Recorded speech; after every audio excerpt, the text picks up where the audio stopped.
I want to thank everybody for being quiet so quickly. It's always been amazing to me that that happens. I mentioned yesterday that the Digitization Program Office identifies potential speakers for this conference I called it a kind of melding of our minds with our contact lists.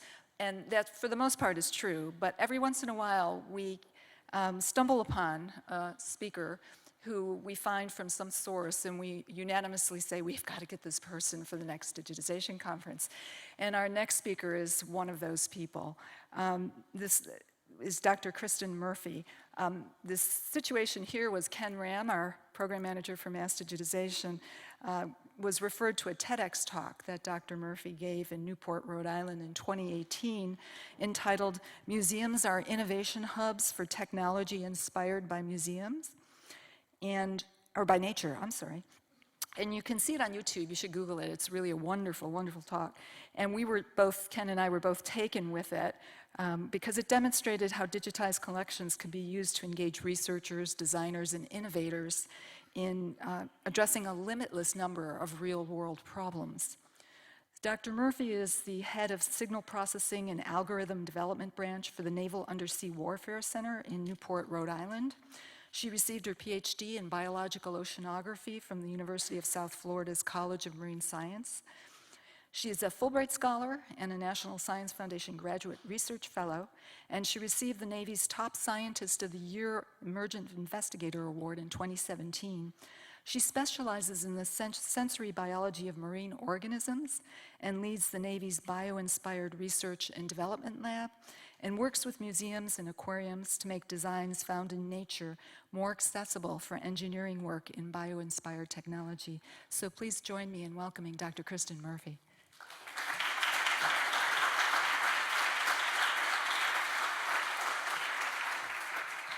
Hello. Thank you so much for having me here.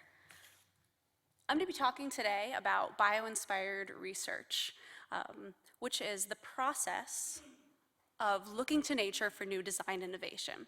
And note that I said process. This isn't constrained to any particular set of products. It has application from aerospace to architecture, and it's an inherently very diverse field. It's an inherently multidisciplinary field. So I'm going to talk a little bit about how this bio-inspired research community can engage with the digital products that you produce. Let's first take a look at some classic bio-inspired examples. One that you may know well is the invention of Velcro is actually inspired by the sticking burrs of the burdock plant, which led to the development of this classic hook and loop fastener system for Velcro. The design of the bullet train was inspired by the beak of the kingfisher. Engineers were trying to solve a problem with the bullet train creating a very loud boom at high noise level when it goes into a tunnel at high speeds. So they looked to the kingfisher and how the shape of its beak helps it glide into the water when diving at high speeds. As a result of this bio-inspired design process, the train is now quieter, faster, and more energy efficient. The water-repellent leaves of the lotus plants have a very unique surface structure, which causes the water to beat up on the surface and roll off. And when it does that, it takes dirt and debris with it. So it becomes a self-cleaning surface. Now, this lotus effect, and also studying other water-repellent plants, such as the pitcher plant, has inspired the development of lots of different surface coatings, self-cleaning paints, and other such coatings, like this Lotuson paint here, where the water droplets are able to beat up, and when they roll off, it actually cleans the surface. And the bumps or tubercles on the leading edge of the humpback whale flipper are able to maintain lift while reducing drag for the animal and make them actually very maneuverable because it keeps the fins from stalling out when they're operating at different orientation angles. Now, this has inspired the developments of bio-inspired wind turbine blades, as well as tiny computer fans with bumpy ridges on the edge. There is a huge diversity of forms in nature that we can use for bio-inspiration. And leveraging the power of this biodiversity gives us the most potential for technological innovation. But, of course, there is a problem, which you know, that our global biodiversity is under threat. One of my research subjects is the North Atlantic right whale. I looked to this whale species to try and understand how its array of tiny hairs or hydrodynamic sensors on their body will help this massive platform, this massive animal, accomplish open ocean navigation or foraging for food. Now, we're just beginning to understand what we can learn from these animals. As you know, all the echolocating whales and the dolphins do not have hair on their body for most of their life. But these non-echolocating whales, the baleen whales, actually do have a set of hairs. And this North Atlantic right whale has more hairs than any other species. They actually have 300 hairs in this really exquisite array on the front of their bodies. To be honest with you, it kind of looks like a beard and a mustache, but I think they wear it quite well. But we're just beginning to be at the very edge of understanding if there's any technological innovation potential for this. But this species is critically endangered. Its population can be counted in the hundreds, and we are at a very distinct risk of losing this species within our lifetime. Now, I like to think of these animals as collaborators.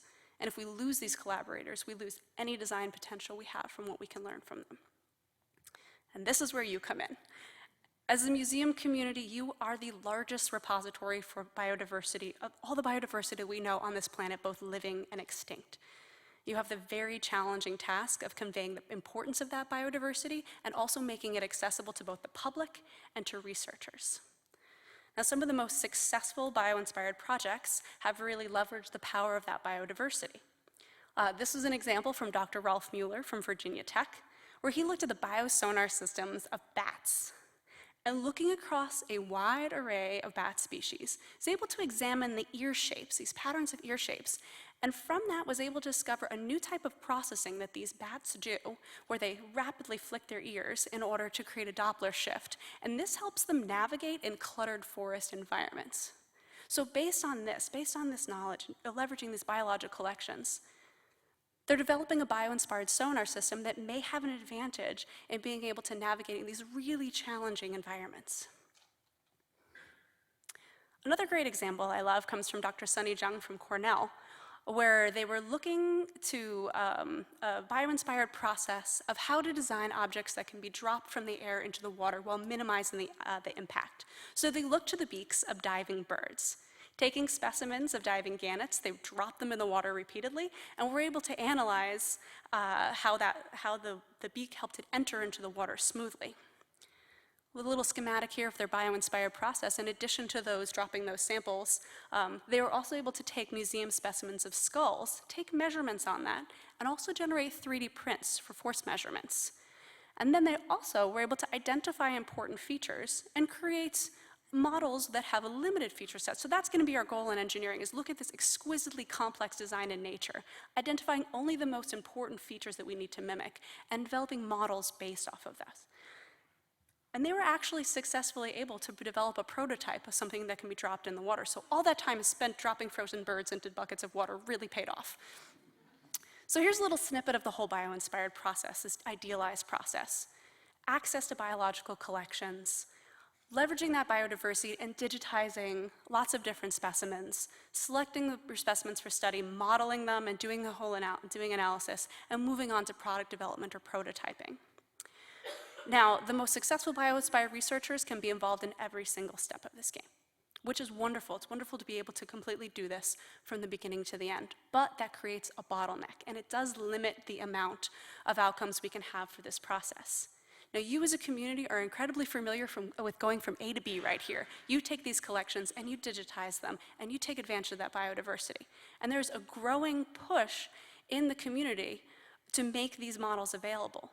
But they're being a bit underutilized by my research community. One, because it's only becoming newly known that it's available, and also there's not much known about how to really leverage them and make them really impactful in our particular research. So we're going to talk a little bit about that process.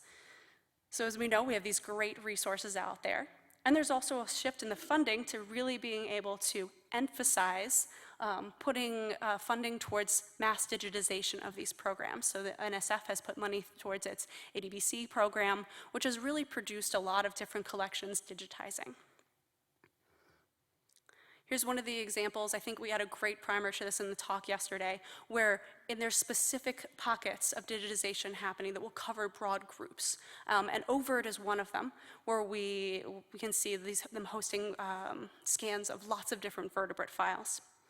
But we'll be the first ones to point out that when you say digitization, there can be lots of different file types, and there's no right answer here. It all depends on the question that you're asking.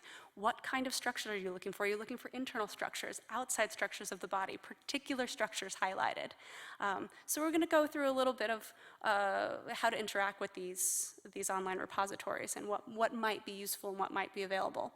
I'm mostly going to be talking about 3D models. 2D models are very helpful for surface structure, but there's a growing need for these 3D manipulated models from things like CT scans or laser scanning. One great online repository that I love is called Mark My Bird, where they've CT scanned the beaks of a very diverse array of birds. And they've actually leveraged the power of citizen science here to do some of that tedious landmarking work to mark out points in the data. So they make them available online, and users can actually volunteer to landmark and click on different areas. So never underestimate the power of bored people on the internet wanting to click on things. This is a wonderful use of citizen science. And one thing that makes this really nice for bio-inspired engineering, so it is a viewer and it is a library, so you have lots of different bird species, lots of different beaks to look through. And one thing that's particularly helpful is that with one click, this can take you to the Tree of Life project, and it will place this species on the Tree of Life for you. And the reason this is very helpful is because not everyone in the bio-inspired research community has an in-depth evolutionary and biological background. It's a very diverse group, lots of engineers, that having this very accessible biological framework immediately linked to your digitized specimen puts that in an evolutionary context, where engineers may be looking just at form and function, but this puts it within an evolutionary framework. The Virtual Natural History Museum is another site that I really love. So you can see these scans and page through the library of these different scans. But one thing that I really like about this as an example is you can see on the left that it pulls out pharyngeal teeth and otoliths as specific sections. So not only do you get a library of the entire organism's body, but there's segmented out sections. So this may apply to a small subset, but if you have this kind of framework where you have segmented out particular comparative parts of the anatomy, that can really benefit these biomechanics and bio-inspired engineering projects.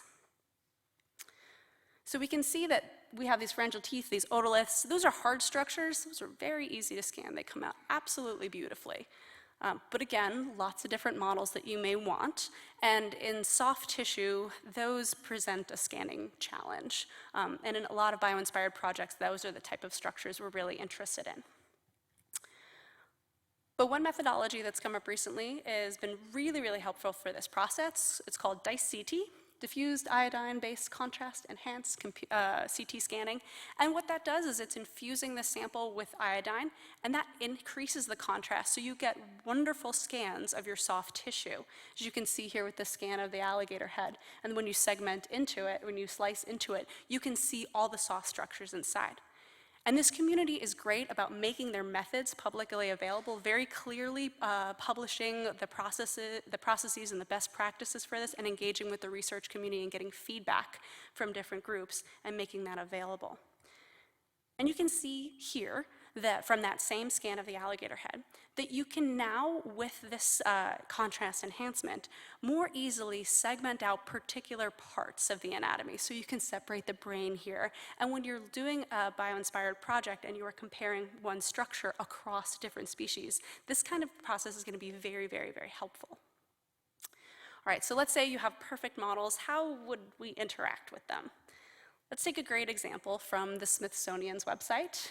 We're going to use this little bee here, and here's the bee in the Smithsonian viewer. And one thing that's great for these kind of studies, for engineering studies based off these digital models that the Smithsonian does, is they host the STL files, which can be opened in computer-aided design software. So we have a couple file type options, and they're able to download the full file. So I get to get out of this viewer and bring it into my own software. Lets us do these measurements. So I can do measurements of different portions of the body, and I can zoom in on some of these features because these are such high-res models, and identify, let's say we have these little hair-like structures or these spines. And perhaps then I've picked this spine of interest.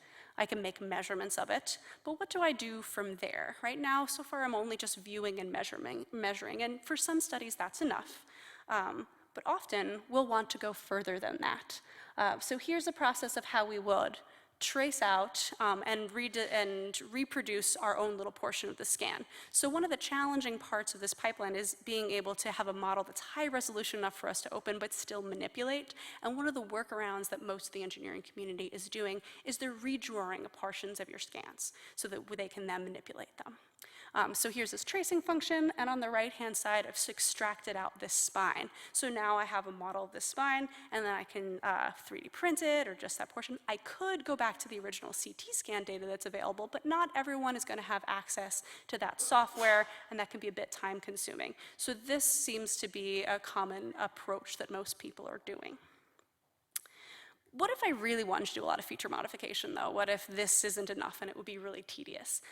So Blender would be the software that I would normally go to. And if I'm looking at a feature and I want to understand, I don't want to blindly biomimic something. I don't want to just incorporate that into technology if I don't really know how it works. One of the best ways to explore that is to modify this feature, to blow it grossly out of proportion. So I could go through biological samples and look at these tiny modifications, but a more direct way of doing this may be to really exacerbate or really minimize this particular feature and then do some tests on it. And here's just a mock-up of what we would do there. So we have your original bee up on the top. This is from the Smithsonian website. And on the bottom left and bottom right, we've taken it into Blender and made those antennae really, really small and those wings really, really small. And on the right-hand side, we made the antennae very large and the wings very large. And from here, the sky's the limit for your experimentation. Perhaps you want to print this out and test this in water tunnel. Perhaps you want to bring it into other modeling software and do some more functionally modeling here. This lets you really interact with that model, change it to what you want, and then do some controlled testing. So now what happens if your specimen does not fit in a jar? So this happens to us when we are studying great whales. Let's be honest, all whales are great, some are just larger. It's not meant to be judgmental. So in studying the North Atlantic right whale, this is typically the view that you get of these animals. There are no North Atlantic right whales in captivity, there never will be. You're mostly going to see them from boat or drone photos, you're mostly going to be seeing them from a distance. So it's very, very hard to really get hands-on data. And the opportunities that we do have for these hands-on data are when we do get a stranding or a mortality event. So they are very, very unfortunate events, but when that happens, an entire team mobilizes into action to take advantage of this tragic event and be able to take as much data from these scenarios as we possibly can. Because we are losing this species, because this is a narrow, narrow window for us to collect as much research as we possibly can, we take the best advantage we can. Now, I've been trying to add some 3D modeling to this process to try and see if that really maximizes the data potential that we have from these stranding events. So the next couple slides I'm going to show are a picture of a deceased North Atlantic right whale that did die from a fishing gear entanglement. So here is a North Atlantic right whale necropsy. It's actually on from necropsy case, it's on a logging truck here, so you can see how large this animal is. We were able to be granted permission to do some photogrammetry on this. So for this very, very large specimen, we know that photogrammetry works better, I think, with some of these small specimens, and when you could do some control over the lighting and things like that, you do not have this luxury in this situation. And laser scanning might also be an option, but for this particular event, we wanted to explore a method that would be accessible to any stranding network that needed to mobilize quickly and may have limited resources. So we were exploring single camera photogrammetry. And during a necropsy procedure, this is how we normally take data. So this is me removing the tiny hairs from the front of the whale. I believe I may be the only person to tweeze a whale, but if there's a larger community out there, I would love to meet them. So when these necropsy cases happen, we take tons of data. This may support 70 or more projects. Everything's collected from blubber to lung to heart to sensory organs like eyes. We're collecting baleen. We're doing overall body measurements. But whatever measurements we're doing at the moment, that is all that we have. And then these situations are always restricted in time. You may be doing this in a tidal area where you have to work in a narrow tidal cycle. We had the luxury here to be able to work, to move this animal on a logging truck over to a composting facility. So we had a little bit more time, but since these animals are so heavily insulated, I have all that blubber. As soon as they're out of the water and as soon as they're in the sunlight, you do start to get decay. So we get about 5 minutes to do photogrammetry with this animal. So we were able to take 360-degree photographs and generate this three-dimensional model of this whale. And while it's a pretty good model, there are some areas we'd really like to improve, such as where the whale ends and the substrate begins. But I will show you some areas of great potential here that lets me think about what we could be doing with this. If you notice over on the tail and over on the head in the front, you can start to see some of that entanglement gear. So this is where we start to, along with the bio-inspired information that we're collecting, collect some information that may be valuable for conservation and engagement in that sense. Because if we can really reconstruct in a three-dimensional sense where this entanglement gear is, we can understand a lot more about the hydrodynamic situation that this animal was under while entangled with that gear.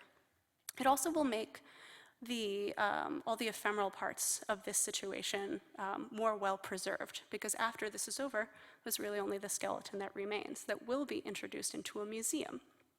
So here's another view of our 3D model with the color on it, and here's these extracted models.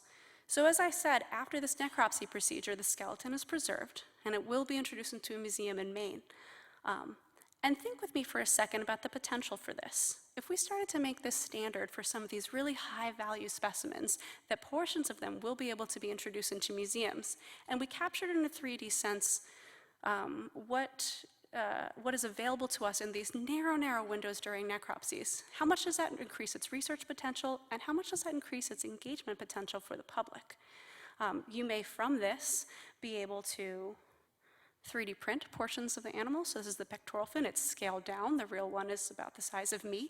But this becomes both a valuable research tool for hydrodynamics research and a valuable engagement tool for the public. We're also able to do some digital modeling of water flow, which is another challenge overall in the community.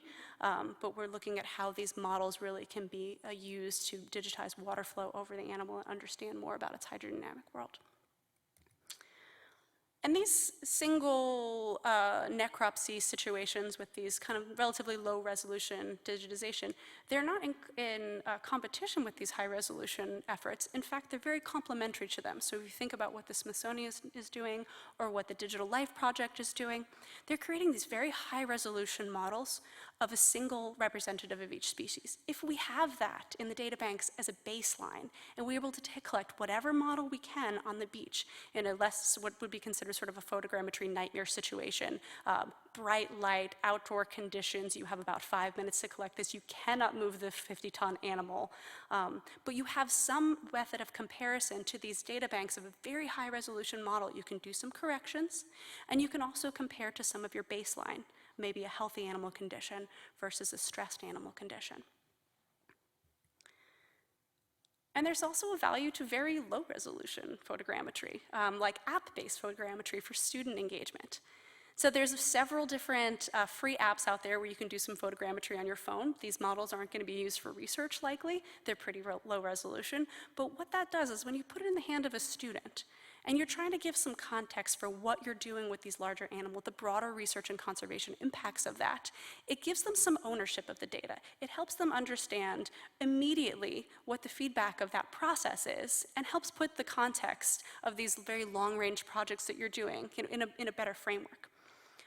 And these are the students that you really want to engage because they are going to be the ones that are going to develop the next laser scanners for you. They'll develop your AI algorithms. They're going to be processing the data. They're going to be leading our programs. So we've been working with our outreach department at the Naval Undersea Warfare Center, and we actually work with a group of master teachers from an Office of Naval Research funded program to increase Navy relevant STEM in classrooms. So we can encourage teaching tools like this and let them take them and develop their own lesson plans on this while giving the real world research context behind that so that it makes sense. So you invest in the future of this developing field. And as we think about this, and we think about each portions of this field growing as data science expands, as our digitization becomes more and more automatic, or parts of the processing gets more and more automatic, we're increasing our potential for this engineering knowledge. We're increasing our potential for technological innovations from there. So if we invest in every part of this cycle, and most importantly, communicate with each other across these research fields, we're going to set ourselves up for the most success and the most innovation potential.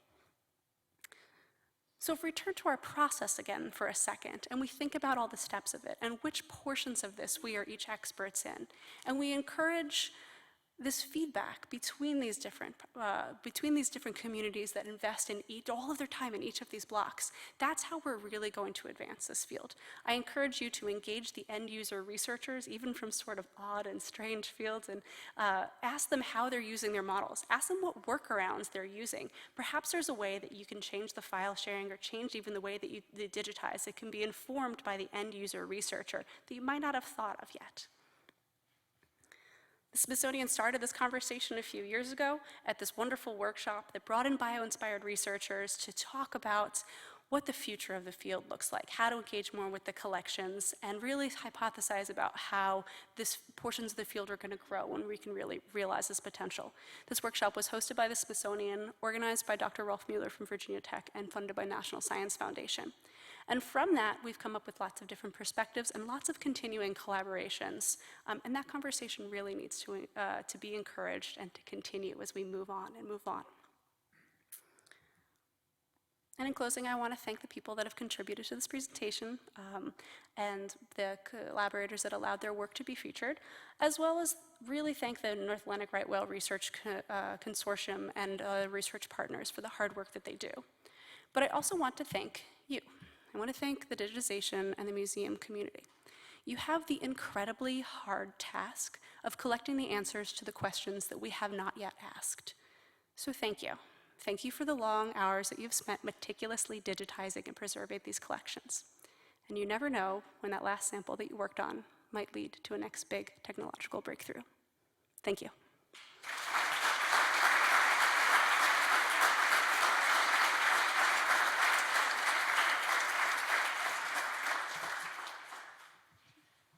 Could we have the lights on, please? Thank you. There you all are. Any questions for Dr. Murphy?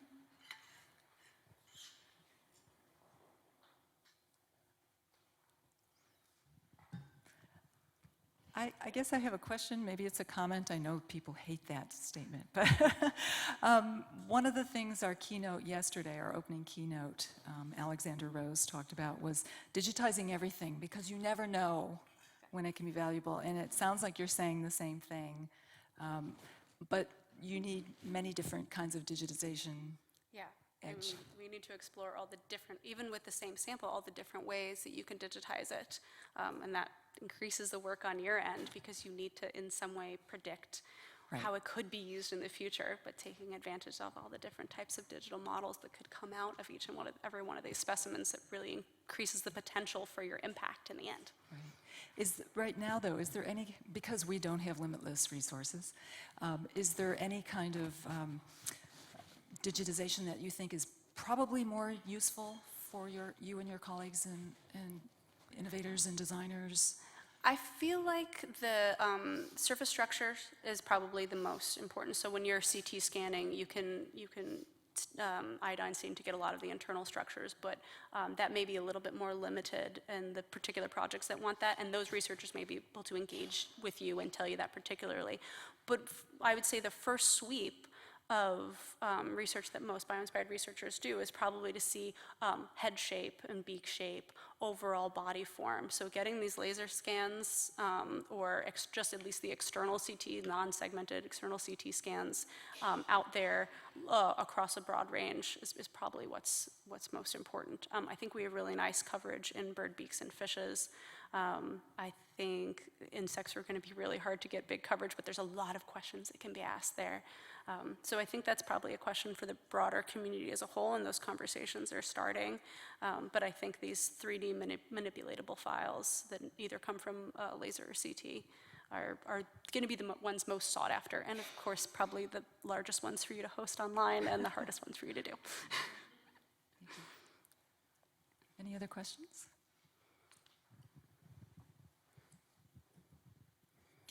So we've heard a couple of times about citizen scientists going out. There's also kind of a movement of citizen artists that might be interested in taking models and helping you remodel some of those pieces that maybe the high resolution scans like people don't have the access to the high resolution scans, so you have the one that you can download and then you're remodeling pieces.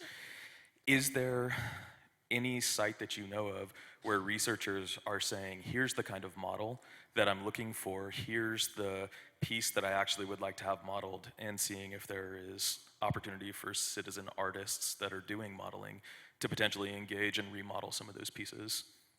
That's a great idea. I don't know that anyone's actually taking advantage of that in an organized fashion at this point. I could look into it more, though I don't think anybody's really doing it. And I think especially in some of these photogrammetry cases where the photos are banked, you know, we make a model that may have some flaws in it, and it could use, you know, sometimes that we work on these and I'm thinking, why are we having engineers doing this? This should really be a digital artist that has the touch for this. I think there's a lot of opportunity there to maybe remodel some of the things with banked data with using the artistic community involved. So that's a great idea, and maybe we should talk more about how to leverage that. I got you. Any other questions? Then would you please join me in thanking our keynote?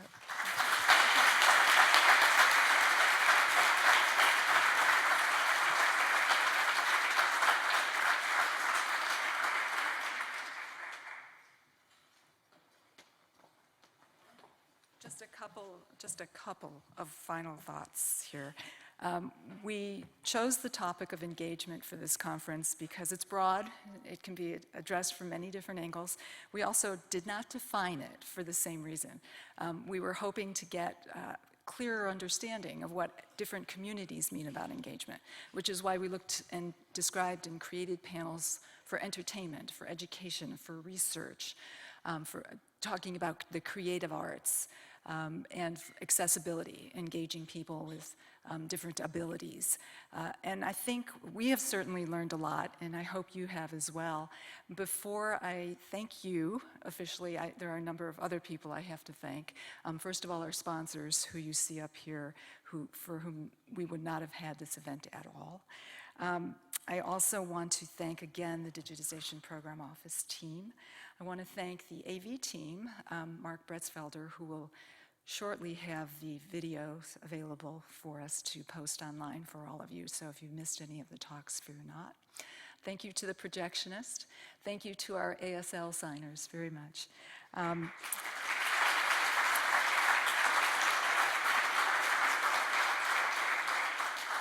I want to thank the Smithsonian Associates who provided the volunteers and the staff who hosted the registration desk out there.